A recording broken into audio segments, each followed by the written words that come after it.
candidates are coming in now, if you are unopposed in the sense that nobody has showed up to contest against you, it would be okay. But we also see a tendency of where people who are well-resourced, who have reasonable amounts of money, buy off.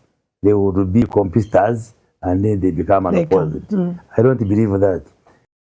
I believe in going for an election, struggling, explaining myself, and defeating my opponents.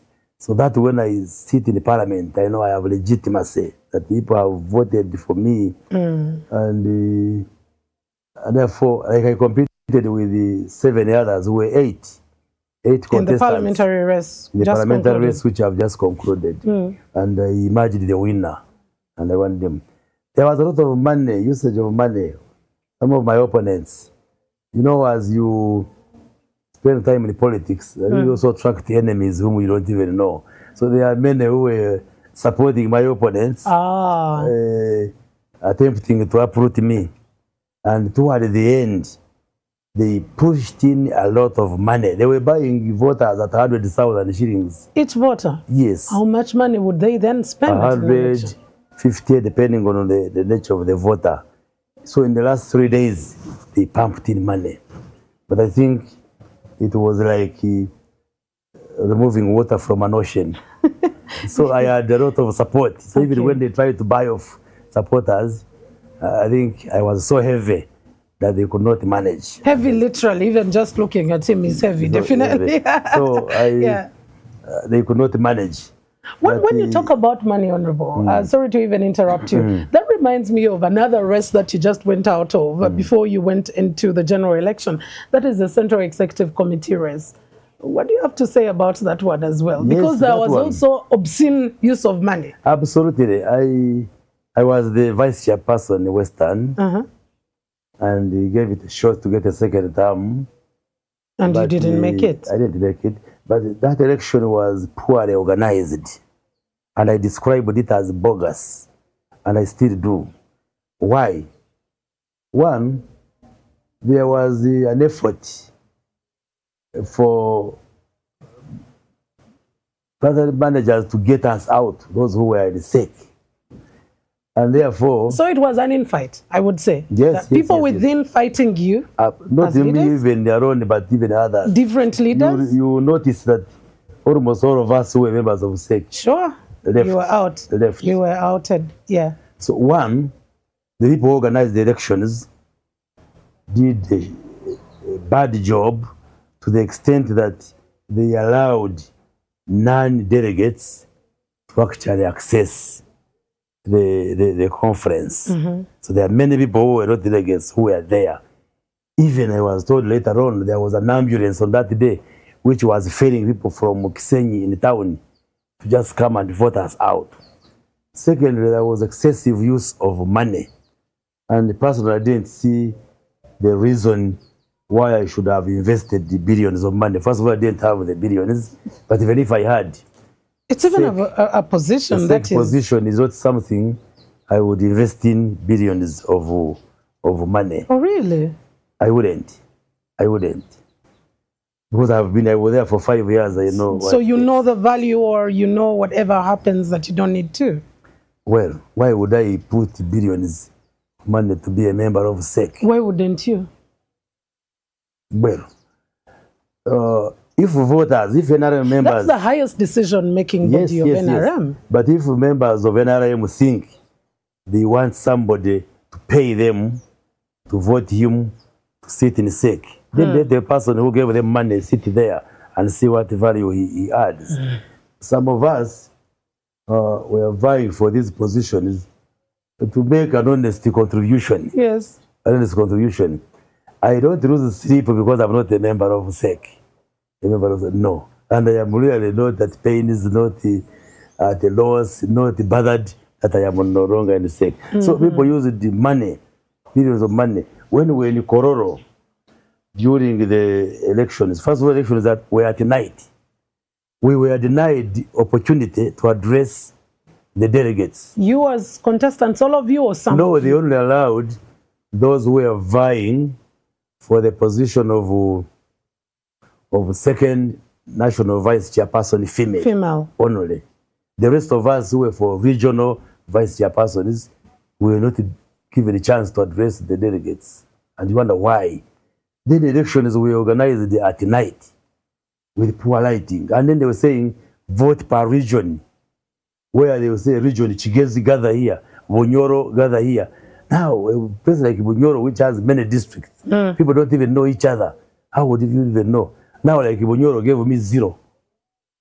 Do you believe that what is 0? There's no way you could have not had any support from Bunyoro? Or maybe because one of their own was contested. Yeah, that's what I'm saying. It was just a bogus election. They just sat and said, because the Electoral Commission of NRM was among those who didn't want us to be voted. So they just sat and said, give Variumus 0, give Jonadi all the votes, 700 something. And they just voted. Really? Is that an indictment to the party top leadership? Yes, especially the chairperson? I raised this with the chairman of the party over there. That Mr. President, you are presiding over election by sham. It's a sham. And so, till morning. Yeah. Yes, till morning. And I told him, at that point, it was around 3 a.m. that whether I win or lose, I will not associate myself with the outcome of this election because I went to the Western region when they were voting. I said I want to stand here as a candidate, not even use a candidate. But it was semi-dark, you could not see people and identify them. When they were there, about 200 people, a swarm or about 200 people came and just joined to vote.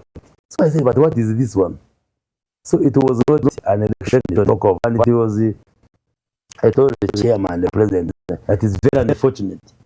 The NRM, as a party which is in charge of the country, can fail to organize internal elections, elect leaders at that level. So I don't say that I was because I was not popular or people didn't want to vote for me. But the whole election was poorly organized. Well, we'll go back to your service, especially your tenure in the SEC. But let's look at the young UNC before you became the minister, the medic. Where did your beginning start from? Now, I was born in present day Nyachenyi sub-county, which is Rukunji district. Survival sub-county, but when I was 2 years old, my parents shifted to a neighboring hill, which now falls into Kanungu district. Okay. We have recently got a new sub-county called Kayungwe. So where I was born is on a hill in Shenyi, overlooking Kayungwe, where I am now. So I can say I was born in then, and now present we live in Kayungwe, Kanungu district in southwestern Uganda. Is that where you started school from? Yes, as an early... so I started school in 1977 when I was just about 7 years old. Because I was born. That's old for now. If we take our kids to school now at 3 years and 4.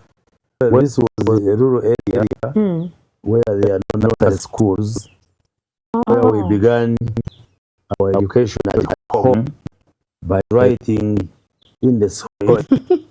Or sometimes our mother would just get banana leaves, yes, put them over the fire, and you use the small stick to write on them. My elder siblings would help me write. Actually, by the time I started school, I was able to count, read a few things, yeah. I had some minimum writing and numeracy skills way back in 1977. So I began in Kayungwe primary school. I remember that day we went to school. Because you were old enough to write. Yes. And I did my P7 there. So I did the primary 1, primary 7. I was good in the class. I can that. Okay. Actually, from P1 to P7, nobody beat me in class. You're sure? Yes. I left a record, which you can Kayungwe Primary School. And I did my P7 in 1983. 1983. That was during the war. Yes, during the war. Government. The war. There was no destabilization in part of the country. No. Because it was Greater Luwero. It was Luwero. Just here of the war, but we were stable, studying comfortably. But I would go to school in the morning, in the afternoon. When I was in the lower classes, I would go and look after goats, after cows. So even when I went to the upper classes, look after goats and the cows and do the house chores, just do work at home. What position do you hold in the family? Child number? Because our families used to be quite big back in the day. I am child number 6 out of 7. Oh, so you're the children who were almost becoming last ones. Absolutely. You had so many siblings. My mother probably had used the family planning to have a manageable family size as we advocate now for 3, 4. You may have never been born. I would not have been there. Yes. But I am number 6 out of 7. Oh, interesting. Well, there are some siblings who died, but I count those who are alive. Yes. From Kayungwe, which school were you looking at for your secondary school? Now, when we completed the Prime 7, I passed well. I was admitted in a number of schools, but I had also done the interviews to go and join a seminary. That is the seminary to show Rosa. I will hold you right there on why the decision was to go to seminary school and not any other. We'll be taking a very short commercial break to NBS people and our listening to the story of Dr. Chris Baryomonsi.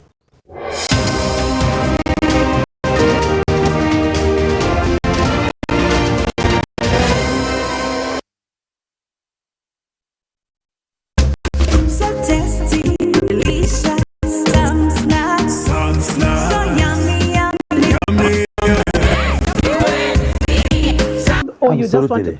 Absolutely. You wanted to become a priest? Seminary is a training for priests. So by joining the seminary, I you was literally aspiring. Yes, to become a priest. So I joined St. Paul's Seminary at Shoroza on the 25th of January 1984. That's when I entered the seminary. And I spent 6 years in the seminary. I did my O and A level. Entirely in the seminary. After senior 6, I was expected to join a major seminary in Katibo, Madagascar. But I reflected on that and took a personal decision not to continue with seminary life.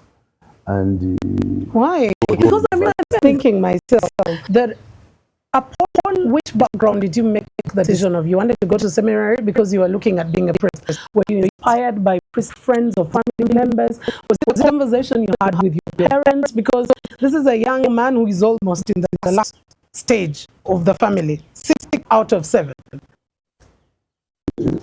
Now, religion had a lot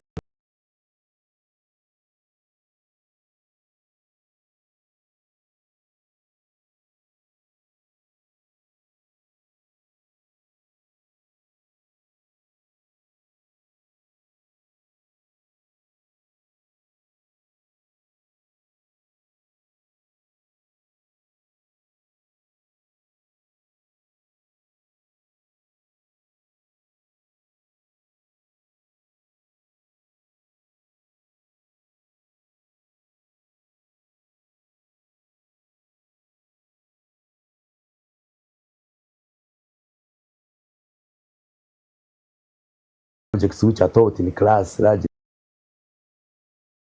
psychology, all of these.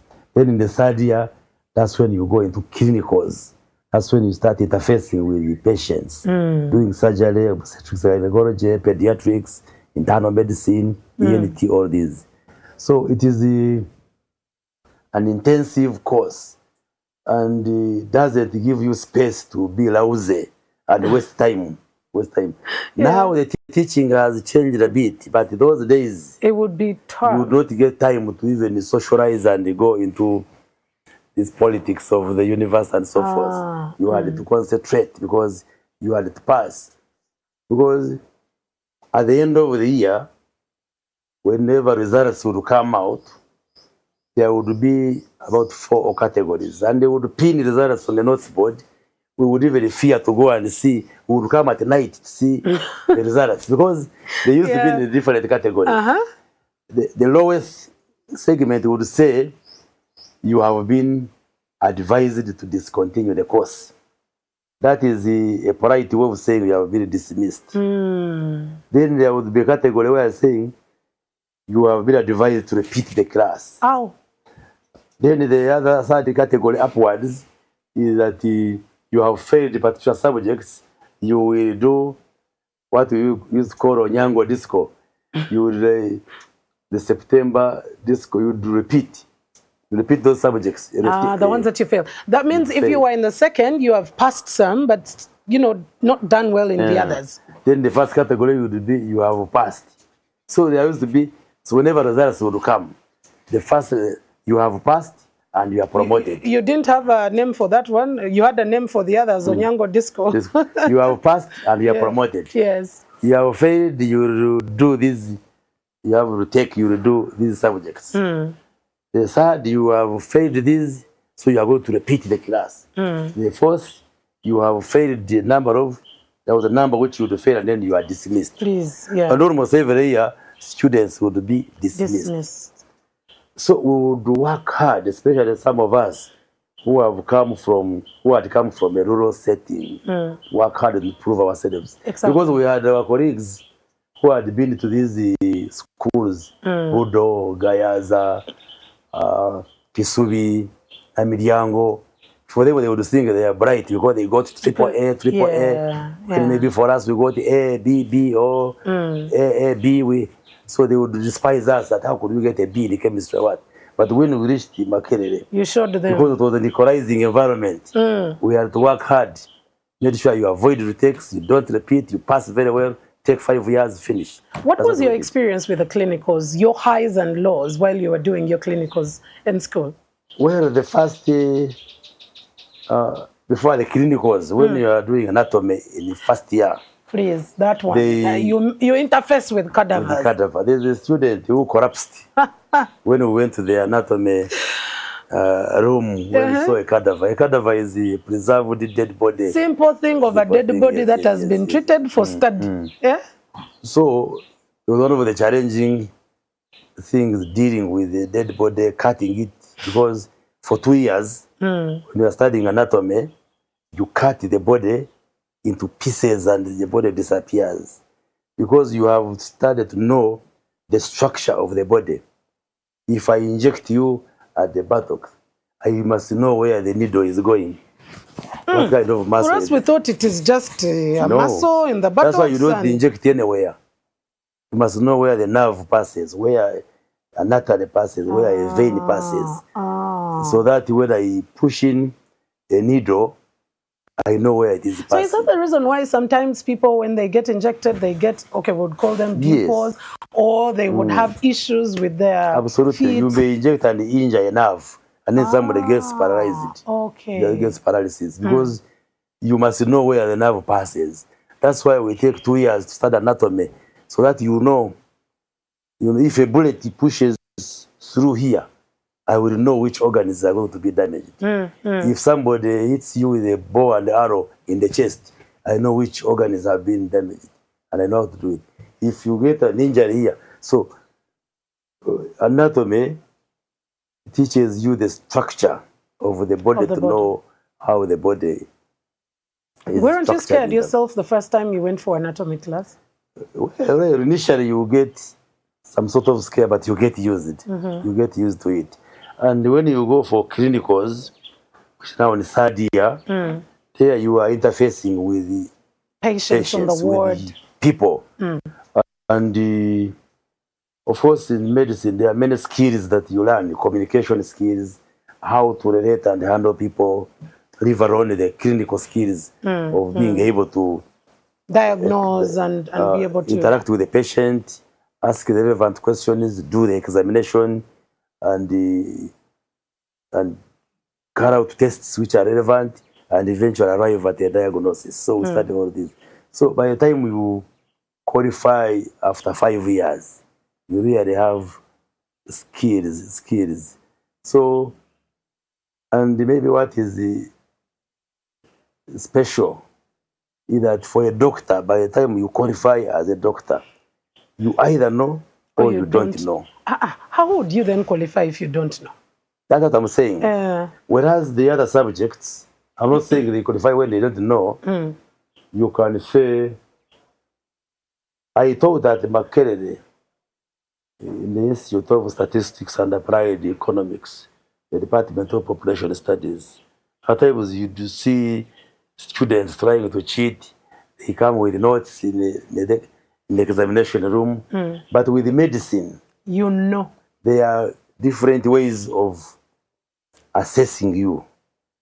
For instance, there are written examinations where you write, but there are also clinical exams where the professors and the consultants take you to a patient and say, listen to the heart of that patient. What do you hear? You listen to the lungs and the respiratory system. Tell me what you are finding out. Okay. Examine that abdomen. There is a mass, there is a swelling. Tell us that swelling. So you either know or you don't know. Oh, there is no maneuvering. There's nothing like somebody help me, you know. So they will assess you by the time they qualify you that you have qualified as a doctor. Then they are sure that you can be on your own and you are able to handle a patient. But of course, when you qualify after graduation, you do internship. We will get to that one, because that's also been one of the tough conversations, especially while you were a minister, intern doctors striking, we haven't been blessed and all that. But we need to take a very short commercial break. Ladies and gentlemen, allow us get back in just a bit.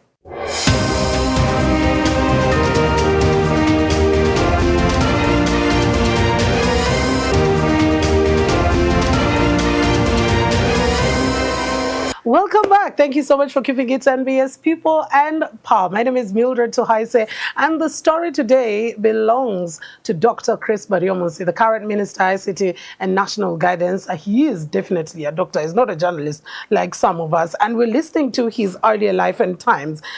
So you are at university, you're getting done literally with your 5 years. That feels like forever studying, right? But you get done and you have to do your internship. But first of all, while at university, even if you were extremely busy, you had been a previous leader, and that means there was some bit of a political bug in you. You didn't attempt anything at university? There is some political fire in my belly. Exactly. I did not become active in the university politics, guild politics, although I would be active campaigning for the others, the guild president.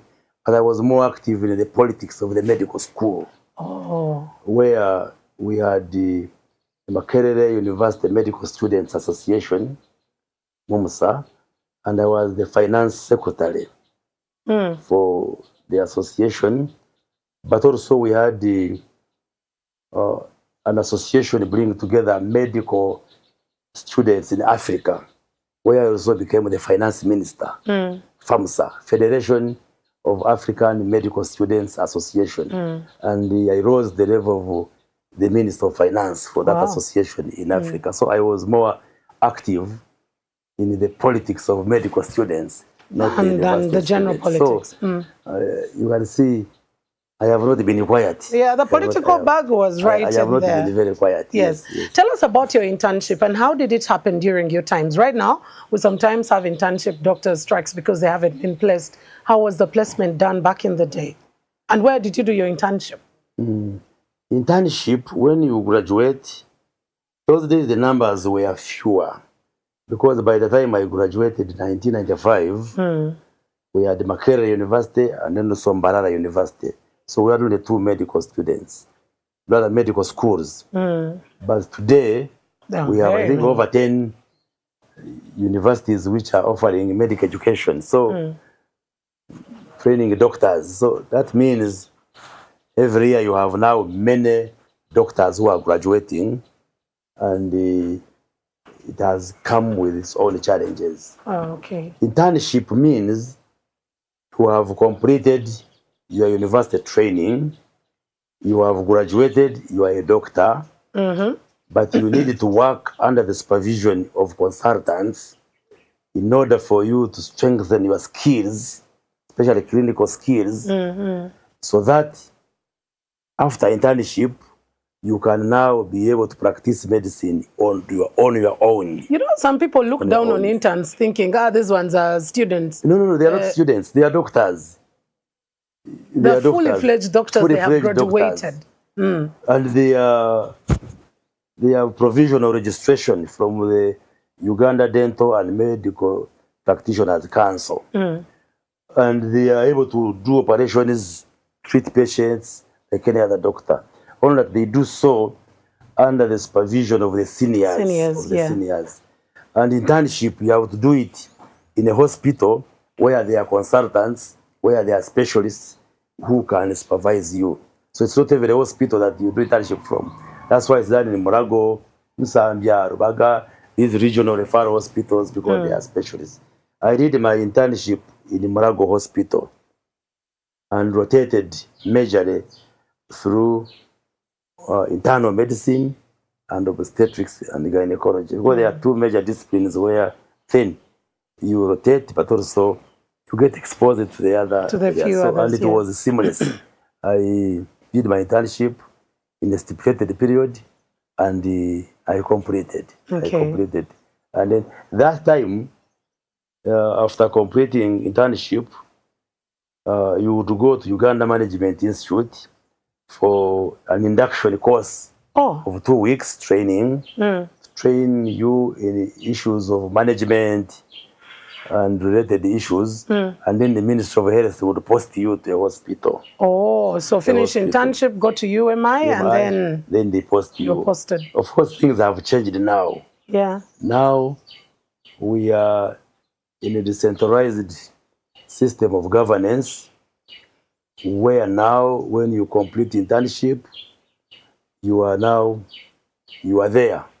You wait for an advert from District X, and then or Ministry of Health, or organization Y, then you apply and so forth. Or maybe because the numbers are also much more than the government can be able to take. But we have since discussed this in the cabinet, and we have taken a decision that going forward, government is going to employ all the doctors.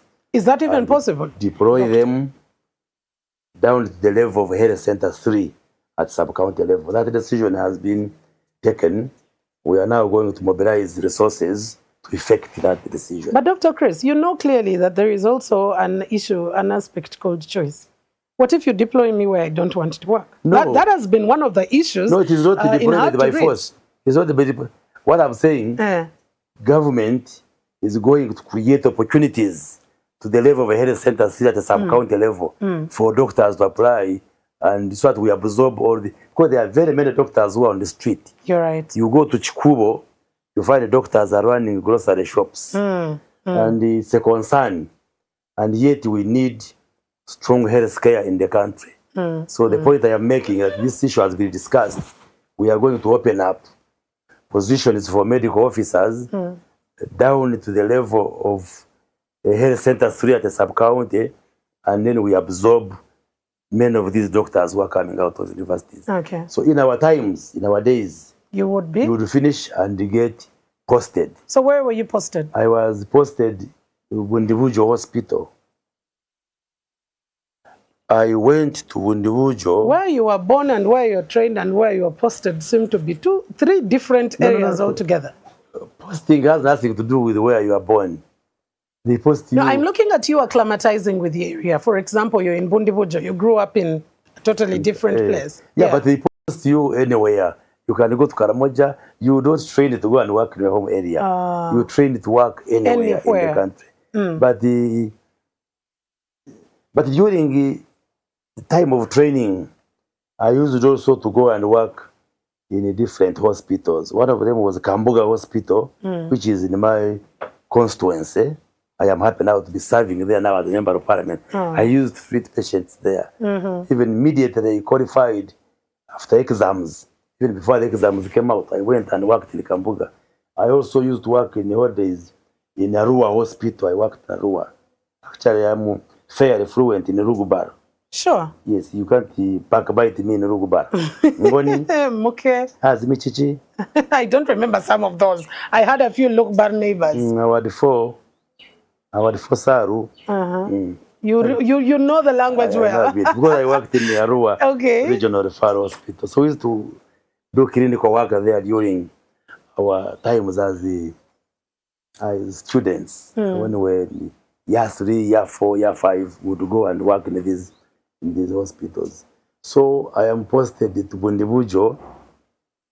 I go, it was difficult reaching Bundibujo. Go spend the night in Fort Portal, found my way to Bundibujo, reached there around 11 in the morning.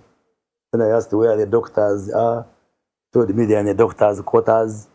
I found them drunk, taking Magua at around 11 a.m. Then I looked at them, I said, no, I am not going to be a doctor like this amidst category. drunkards here. This kind of category. I came back, went back to the Ministry of Health and said, no, I am not reporting to Bundibujo. Put me in another station. Put me in another station. And did the ministry ask why you were asking for another posting? We discussed it, yes. Okay. So I didn't actually eventually work in the Bundibujo as a medical officer. I instead worked in Murago, Hospital. And later on, wait for further training. Well, we definitely have to bring this to a close, this particular episode. There is a lot more coming up in the next episode because I believe and know that you would want to know how in 2006 Dr. Chris Baryomunsi decides let's go politics. And while still there were heated conversations, particular one where the doctor in him did particularly come out, especially during that pathological conversation about the death of the late Honorable Serena Nevanda. I should say that's where I paid a lot of attention to Dr. Chris Baryomunsi. But this is to a close. Thank you so much for joining us. We meet in the next episode. Stay well.